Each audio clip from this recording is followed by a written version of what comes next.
places we've grown, all of us are done for. And we live in a beautiful world. Yeah, we do, yeah, we do. We live in a beautiful world. Bones sinking like stones, all that we fall for. Homes, places we've grown, all of us are done for. We live in a beautiful world. Yeah, we do, yeah, we do. We live in a beautiful world.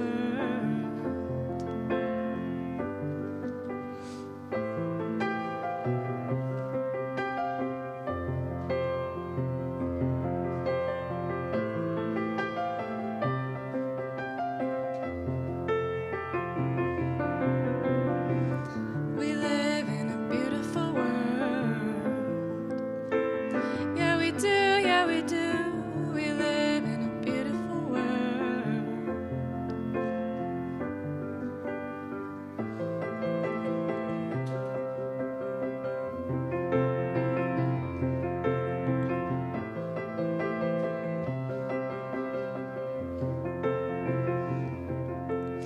And all that I know, there's nothing here to run from. 'Cause yeah, everybody here's got somebody to lean on.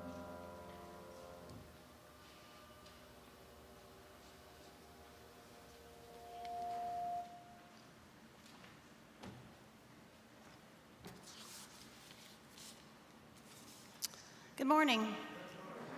It's loud. My name is Susan Tarragano, and I serve on the Board of Trustees of this Unitarian Universalist Church of Spartanburg. Welcome members, friends, and visitors this morning, whether you are here in person or joining us virtually. This is a welcoming congregation where you are valued and loved. We are delighted to have you with us this morning. If you are a visitor in the sanctuary, please locate the visitor card in the chair back in front of you. Please share a bit of information about yourself and note that there are options for you to indicate your desire to learn more about this congregation, as well as several other options. During the offertory later in the service, you can return the visitor card to the offering plate. If you're joining us at home, you can also fill out an online visitor form by going to the uucs.org website and accessing the form at the top of the Visitors, Friends, and Members tab. Just a few more announcements before we begin our time together. As the pandemic is an ever-evolving situation, the CDC updated their mask guidelines earlier this week based on new data regarding the Delta variant. Because Spartanburg and neighboring counties are high levels of transmission areas, masks are now encouraged for even the vaccinated in public places. As such, we would like to remind everyone of the current board recommendations that were approved through August. Masks are strongly encouraged for all while indoors, honor social distancing, and no shaming of individual choices. Let's continue to do all that we can to care for one another. Today is the day. The much anticipated service of ordination for Ann Gardner is this afternoon. You're invited to attend the service today, Sunday, August 1st, at 3 o'clock at the First Baptist Sanctuary in Greenville. This is a dual ordination service between UUCS and Ann's home church. First Baptist is strongly encouraging that masks be worn for this service. Ann is asking for handwritten notes to be brought to the ordination service to serve as a cherished memento. The service will also be live streamed. Find the link in this week's happenings or in the closed Facebook page. Also today, coffee sales are back. Fair trade coffee and tea will be sold in the fellowship hall after the service. Coffee, tea, and baking chocolate are available, but sadly we have to wait for cooler weather for chocolate so that they won't melt during shipping. Our prices will be the same as before, so please make plans to stock up and support global fair trade.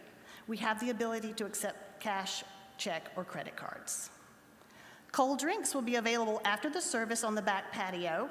Thanks to the hospitality committee for keeping us refreshed. If you are currently in a covenant group, please complete the UUCS Covenant Group survey that was emailed to you last week. This survey will help guide the facilitators in their planning for the fall. Please reach out to your covenant group facilitator if you did not receive one, and thank you in advance for your participation. Thank you for caring for one another and for our community. This is truly a welcoming and encouraging place, and it's wonderful to be here with you all.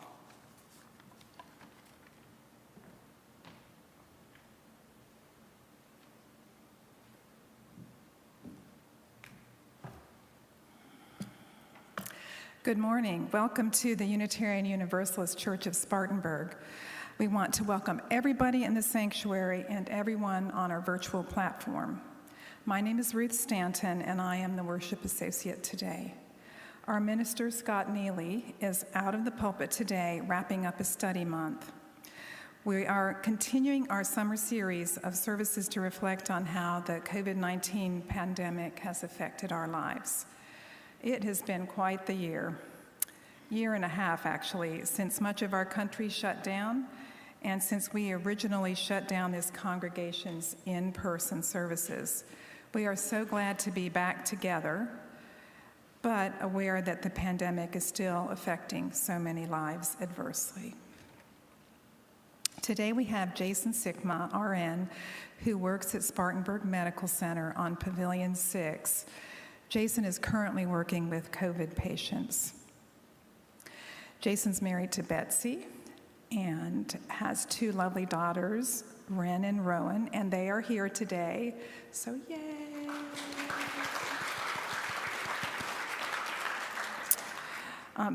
Jason moved down with his family from Illinois about 4 years ago, and our community is very much enriched by having all of them here. So Jason has such a unique perspective because he has his Divinity degree from Vanderbilt and his nursing degree from Loyola School of Nursing. And he has worked with hands-on experience as a nurse during this pandemic. And so in just a little bit, I'm very much looking forward to what he has to say. And now our Chalice lighting, which is going to be assisted by Susan Prespatino. The Shores of Hope.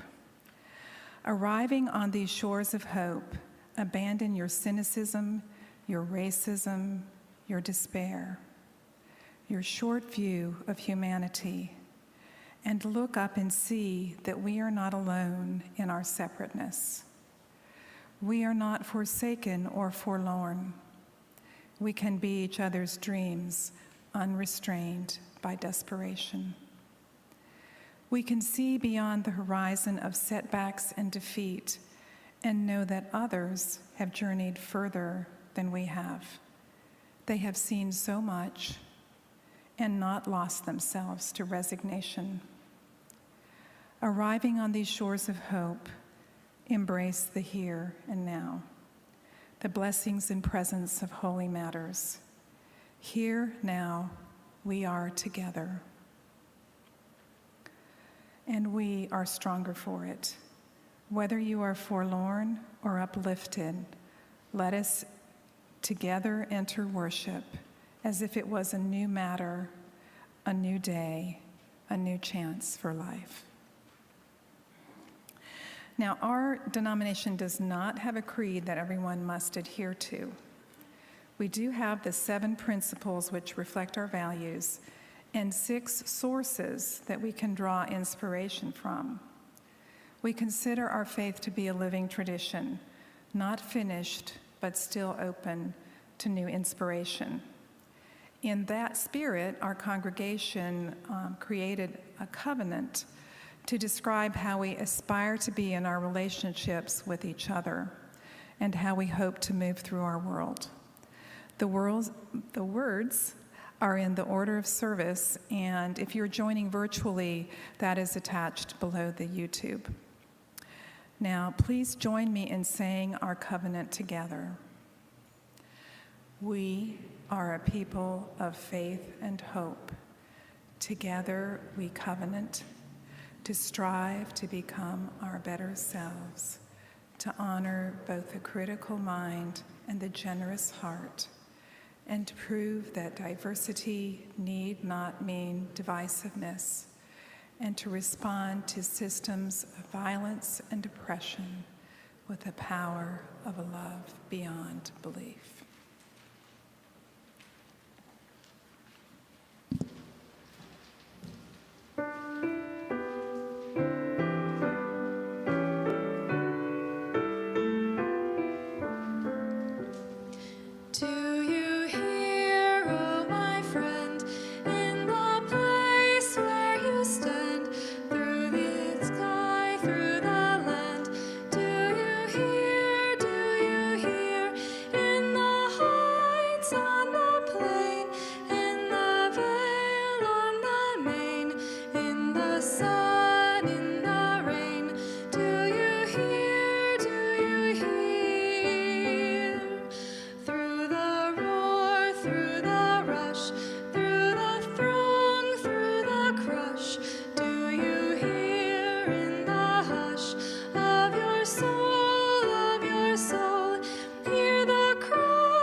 Well, with the pandemic, we have paused so many things.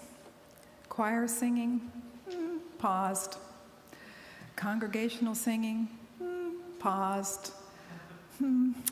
Even responsive readings, pretty much. But today they're paused but returning. So, this year we have had a practice of including the meta-meditation in our services on the first Sunday of the month.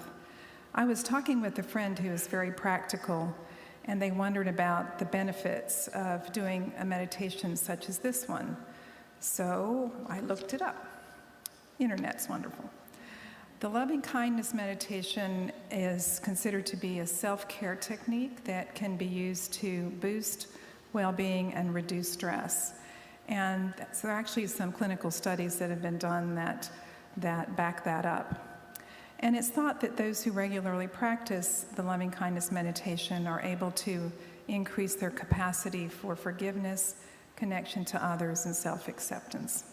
So today, let's join in the meditation, but do it as a responsive reading. I'll start where it says 1, and then I'm going to let y'all do the hard work, the big part, by reading where it says group, as in the order of service. So here we go. We begin by expressing love for ourselves. May you be at peace. May you know the joy of your own true nature. May you be healed. May you be a source of healing for all others. May you know love. We then express love for those for whom we care. May you be free of suffering. May you be at peace. May you know the joy of your own true nature. May you be healed. May you be a source of healing for all others. May you know love. We express love for those who we find difficult in small ways and in large. May you be free of suffering. May you be at peace. May you know the joy of your own true nature. May you be healed. May you be a source of healing for all others. May you know love.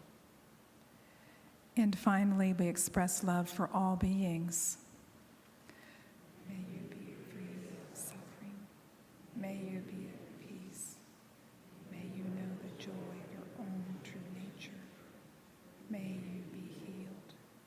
May you be a source of healing for all others. May you know love.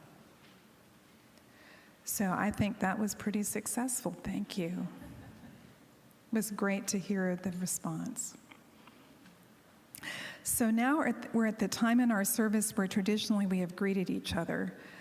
Let's share some of our peace, healing, and love that we've just generated.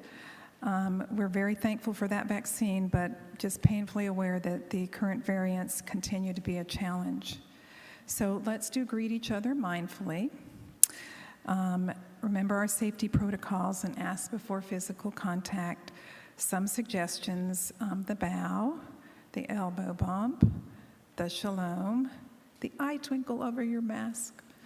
And if you're seated, maybe a wave, that works too. And if you're participating virtually today, please do feel free to text somebody or give somebody a call later on.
Y'all have sat down so well, thank you. But it's always a pleasure to listen to people greeting each other. We're a very generous people, and we bring our gifts of many talents and of our commitment as well. We bring financial gifts too. When you come to the Rippling Bowl in just a few moments, if you care to, we invite you also to place a financial gift in the offering basket here. Or you can visit the website at uucs.org, and below the live stream of the service, you will find various ways that you can give financially. We welcome everybody's gifts to the church is vital to sustain the work that we do to bless our community. We're going to invite you to come forward in just a second and place a stone or a shell in our rippling water bowl to represent joys or concerns. Joys shared ripple out and seem to multiply, and burdens shared seem to diminish. Please come forward if you would like to our offering plate and our rippling bowl, and I will place a stone and a shell in the bowl for those on our virtual platform to hold a space for your joys and concerns also.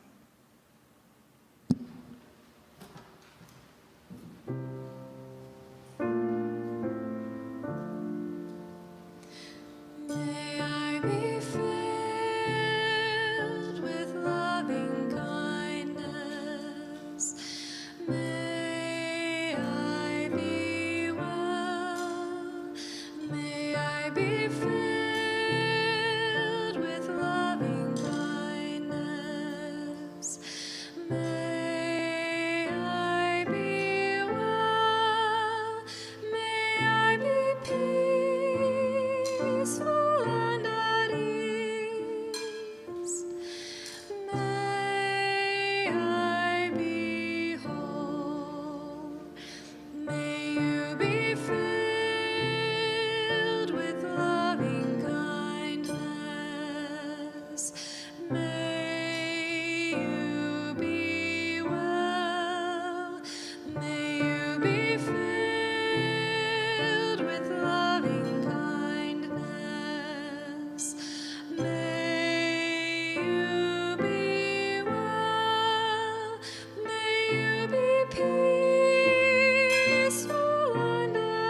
Thank you, Aaron. That was beautiful. It Starts with a Spark by Linda Susan Ulrich. A quick flash that makes you doubt your senses, but then a tiny ember glows on the braided twine and brings a flame to life. Soon you find a candle sitting on a table, desolate until its wick touches yours.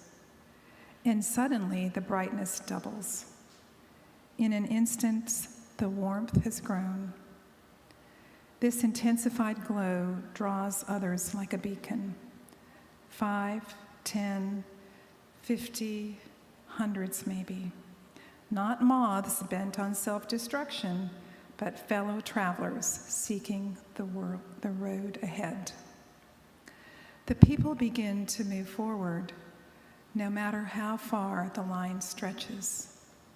No one is left to fend for themselves. Everyone makes progress, or no one does.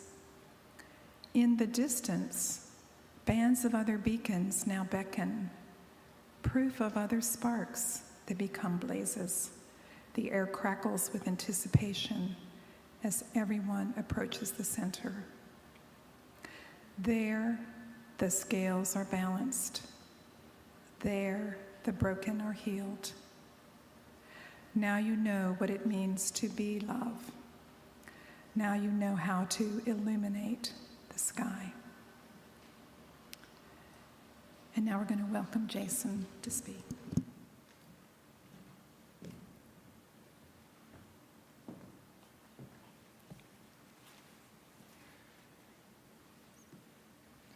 Thank you, Ruth.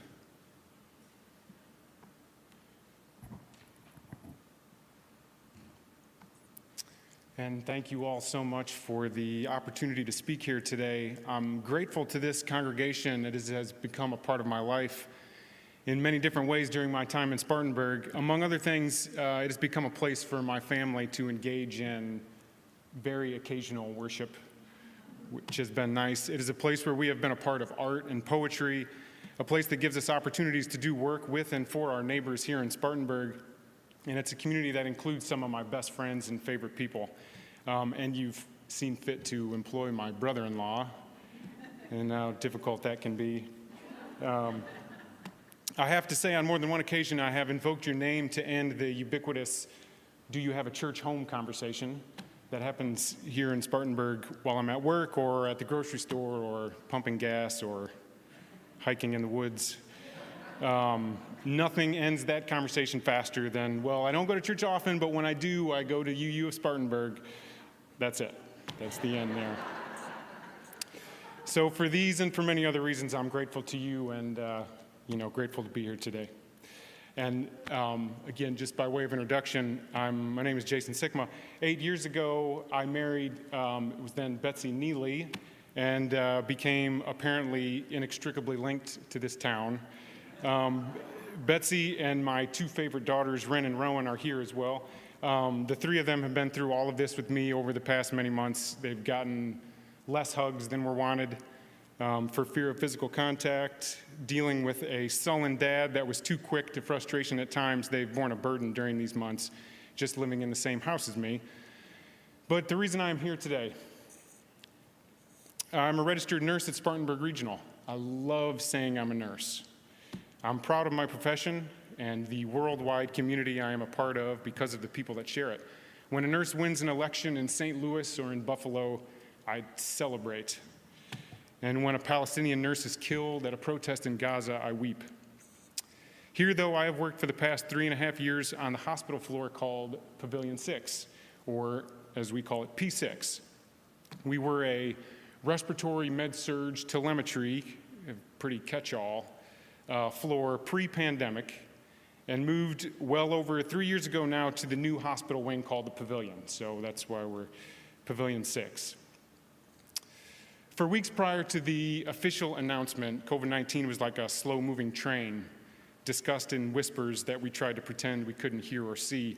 My colleagues and I knew that we would be in the thick of it and didn't want to borrow any worry before it was upon us.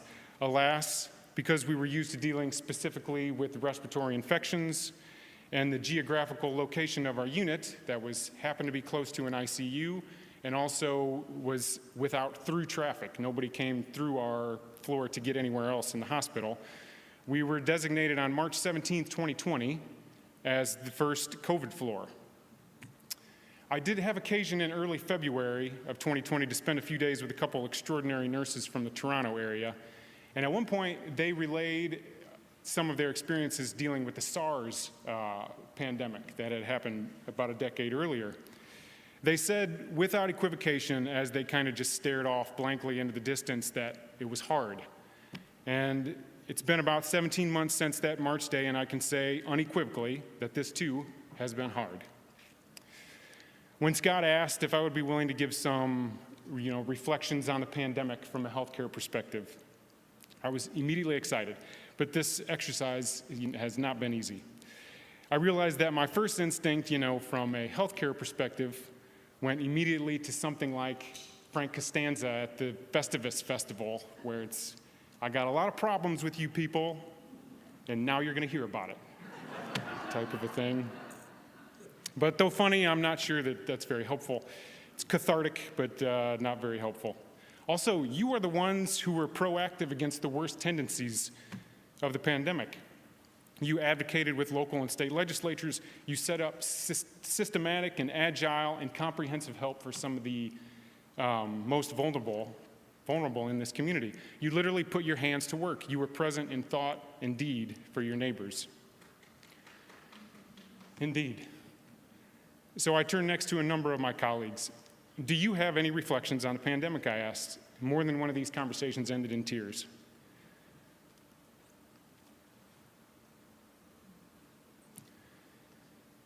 Many put their heads down and wondered, in the midst of the current surge of COVID positive, mostly unvaccinated patients, and the simultaneous return of the individual and collective stress on our unit, how to reflect on something that we are in no way through and is still very present.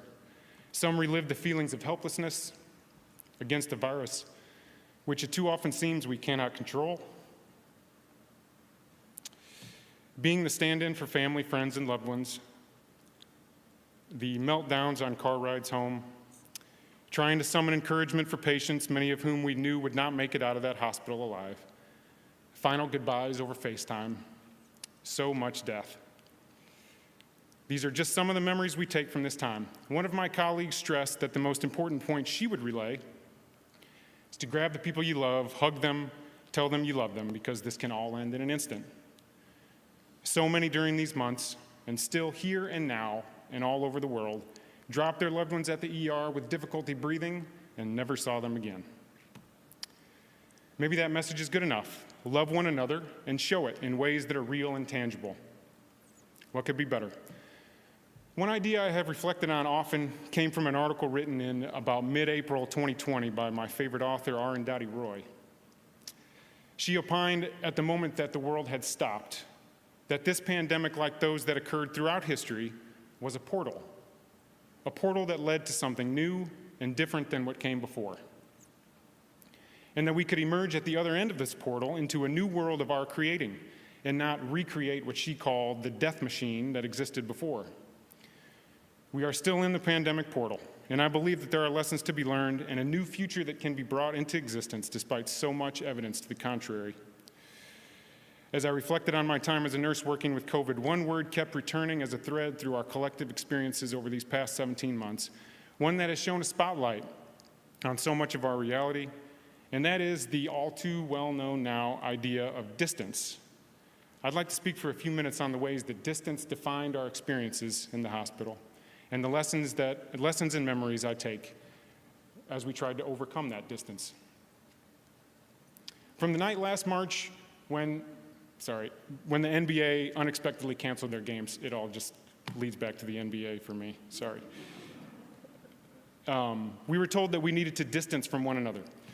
No plane rides, no meetings, no family gatherings, Zoom calls, drive-through birthday parties, et cetera, et cetera. We were all here. In the hospital, drastic changes were immediate. Family members were not allowed to visit their loved ones, which would become so hard for so many. For those of us providing care at the bedside, the distance was more than just spatial.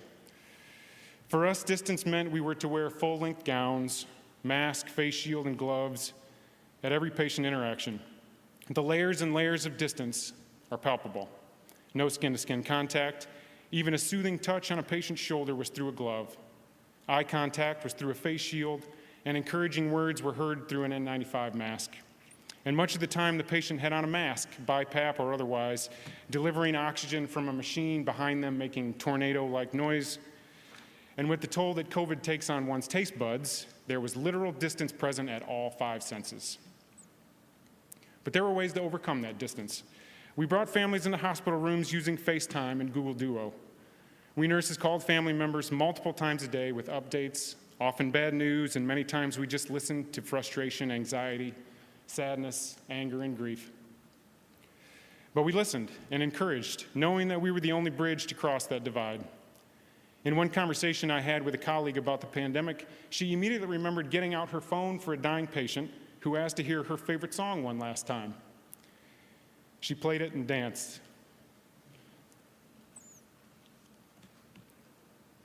A microcosm for our time on the floor, making contact and connection through the distance in the most solitary of moments.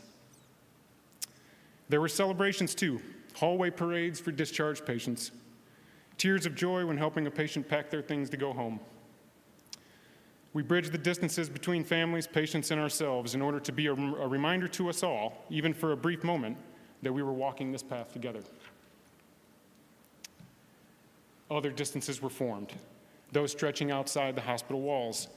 Throughout the pandemic, many would ask me about the numbers or the general state of the pandemic in our community or state. Often I would answer that it was difficult for us to see the forest for the trees. The distance was between our perception as healthcare workers in the thick of the virus and the perception of those really, really hoping for a quick return to normalcy. Our floor was full of very sick people, and that wasn't always representative of what was happening more broadly. However, it is impossible to relate to the dissonance of watching a person get emergently intubated at the end of a shift due to a community-spread virus, then leaving the hospital, driving through that community, and seeing a downtown full of unmasked restaurant goers, or having a full unit of sick individuals, and then hearing the infuriatingly relaxed mask recommendations from the CDC and the White House just a few months ago. Of course, those now have been revoked. Many of my colleagues were able to separate the two realities, leave the stressors of our floor on the floor, and re-engage socially in a more normal way. Many of us have not. But though difficult, some of those distances were overcome as well. As hospital employees, we were often gifted with meals from local restaurants and families, cards and kind words. Everyone saw the commercials and the newspaper banners praising healthcare workers. It may have been small and fleeting. Sometimes it was a bit patronizing, but it was nice to be noticed. More importantly for me, and in ways that I will fondly carry with me for the rest of my days, I vividly remember the phone calls and the words of support from family members and friends who were just checking in, particularly a few very sweet phone calls from my brothers, friends from right here in this congregation who left signs on our front yard, texts of encouragement, words from people who didn't really know what to say, but wanted me to know that they were beside me, in at least word and thought, as best they could, bridging that distance. Then, even more broadly speaking, another distance was formed. One I think we all can understand, that we felt acutely on Pavilion 6 as well. That is the distance between the world that we saw through the magnifying glass or the spotlight of COVID and the world that we are told needs to exist. Let me give you a few examples. When the governments of the world want to solve broad social issues, we know that they can just create the money to do so. Trillions of dollars created with the push of a button, yet not one reform of the actual systems in place, such as ensuring housing as a human right, felt most acutely today by an eviction moratorium which, if I'm not mistaken, expired overnight. We know that though we say things like, the virus does not discriminate and we are all in this together, we know for the most part, those are just empty platitudes. As the worst hit in this state, this country, and worldwide by the virus were individuals and communities already experiencing the devastating epidemic of inequality and systemic violence, especially as it relates to what public health practitioners call the social determinants of health. namely access to health care, housing, education, and food scarcity, just to name a few. We know that health care is universal, whether the care of individuals is provided universally or not. We know that counting on employers to provide the bulk of our country's health care is unstable, inefficient, and cruel at the best of times, but even more so when something like a combo global health crisis, economic meltdown hits, and millions of people lose their jobs, and by proxy, their only means of getting health care. We know that when people are sick, they do not quarantine when they fear losing their jobs. We know that a small number of countries are hoarding enough vaccine doses for each of its citizens to get the jab many times over and refuse to make it available to the billions of people in so many countries that have had no reprieve from this virus. We know that there is essential work that keeps us all afloat in both normal and dire situations, but we also have found that to the moneyed interests of our world, the essential workers are expendable. We've even seen the sky and the water clear when we just stop consuming every possible thing in our path for just a moment. But I've watched them cloud over again with wildfires, even in the news this morning, as consumption resumes. I don't have any easy answers for these ironies and contradictions or for the cognitive dissonance that prevails, at least that do not involve, mass organized public action. There is a chasm that exists between the callous, inhuman reality of our world and the world that we know is possible. We felt it as acutely on P6 as anywhere else during these difficult months.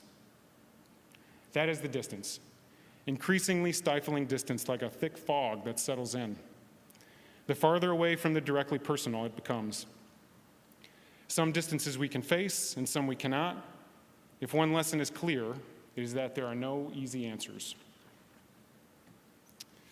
But before these musings get overwhelmingly cynical, as they often do, allow me to try to bring it all back home and attempt a bit of a conclusion.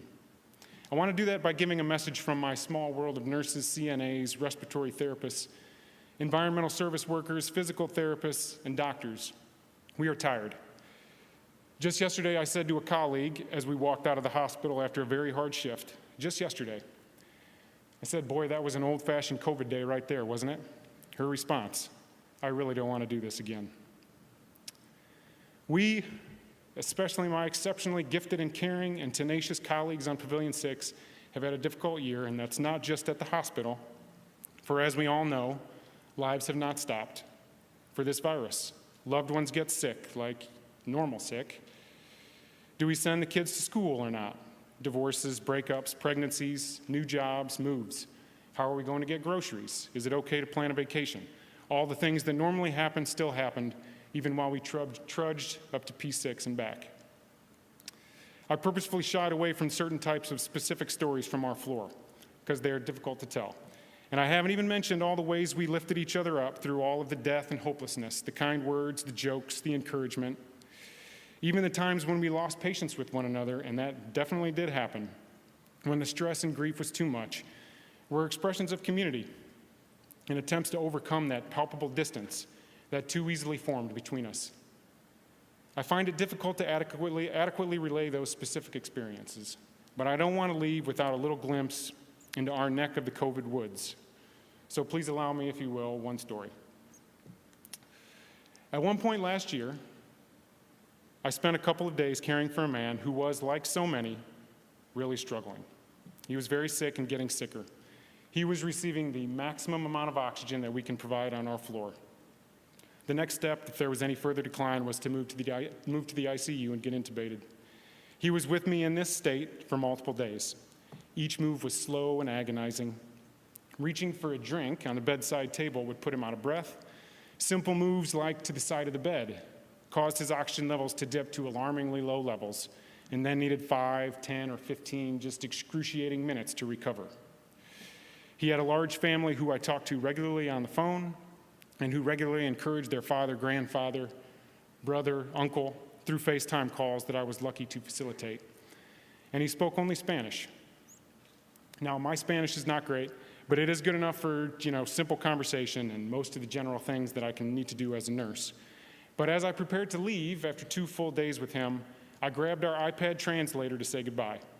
Without any misunderstanding, I wanted to wish him luck, tell him to keep up the fight, wish his family well, and thank him for his patience with my middling Spanish. He chuckled, was grateful, and we let the translator off the line. As I removed my gown and washed my hands in my little ritual needed to leave the room, he called my name from his hospital bed.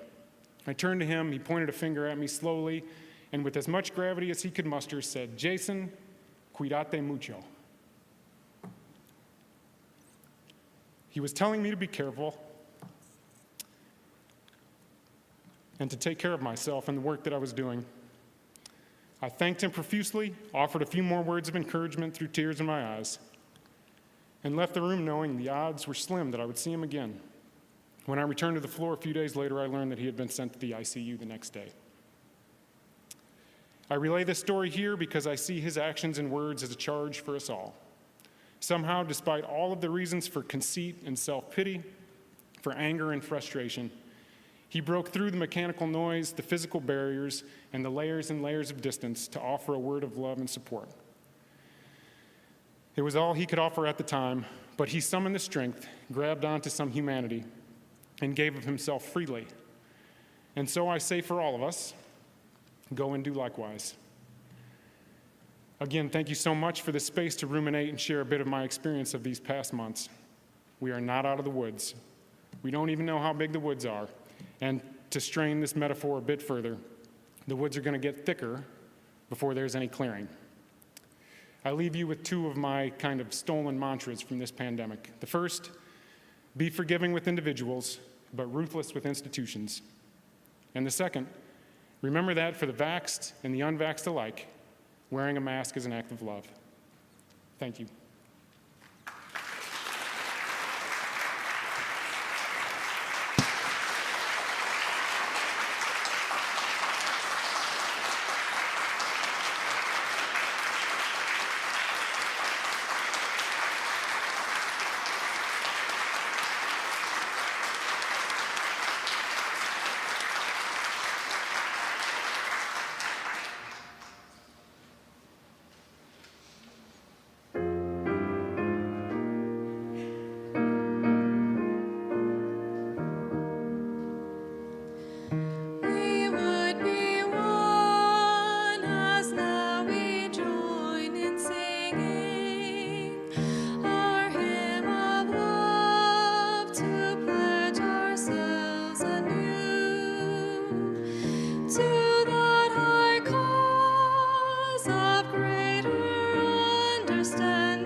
I've got a collection of masks up here now.